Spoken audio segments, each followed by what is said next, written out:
और अब रुक करते हैं यूपी के संभल का, जहां योगी फोर्स ने डबल अटैक किया है। एक तरफ संभल के जनेता शरीफ दरगाह में चल रही अवैध अस्पताल पर बुलडोजर चला दिया गया, तो वहीं संभल पुलिस ने पिछले साल हुए दंगों के मास्टरमाइंड की करोड़ों की संपत्ति सीज कर दी है। देखिए संभल से जी मीडिया की एक्सक्लूसिव रिपोर्ट। अटैक किया है। पहली तस्वीर संभल के जनेता दरगाह शरीफ में बने अवैध अस्पताल की है, जिस पर नगर पालिका की टीम ने बुलडोजर चलाकर उसे ध्वस्त कर दिया। वहीं दूसरी तस्वीर संभल में दंगे के सूत्रधार शारिक साटा की है, जिसकी करोड़ों की संपत्ति को संभल पुलिस ने सीज कर दिया। सबसे पहले देखिए दरगाह के अंदर अवैध निर्माण पर बुलडोजर का प्रहार, जिससे पूरे संभल में हड़कंप मच गया। आरोप है कि इस अस्पताल का काफी हिस्सा नगर पालिका के नाले पर अतिक्रमण कर बनाया गया था, लिहाजा उसे पीले पंजे से वार कर जमींदोज कर दिया गया।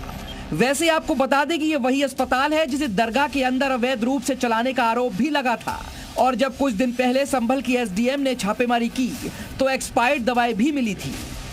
इस मामले में दरगाह कमेटी के सैयद साइद मियां के खिलाफ थाना बनियाठेर में एफआईआर दर्ज कराई है। उन पर बिना रजिस्ट्रेशन के स्वास्थ्य विभाग में बिना रजिस्ट्रेशन के अवैध अस्पताल के संचालन का आरोप है। फिलहाल अब इस मामले में पुलिस आगे की कार्रवाई करेगी।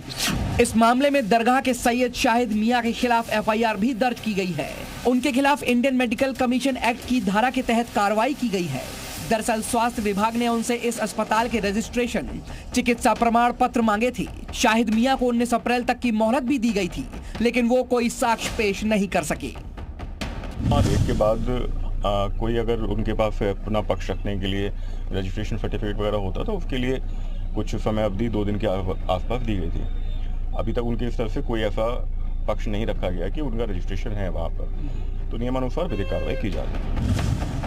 इस बीच एक और बड़ी खबर संभल हिंसा को लेकर आई।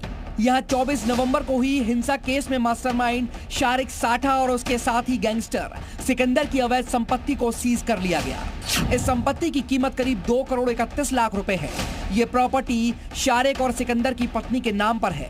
ये अवैध संपत्ति जन कल्याण के लिए इस्तेमाल होगी। जिस जमीन का उपयोग है वो सरकार के द्वारा लोक कल्याणकारी कार्य के रूप में किया जाएगा।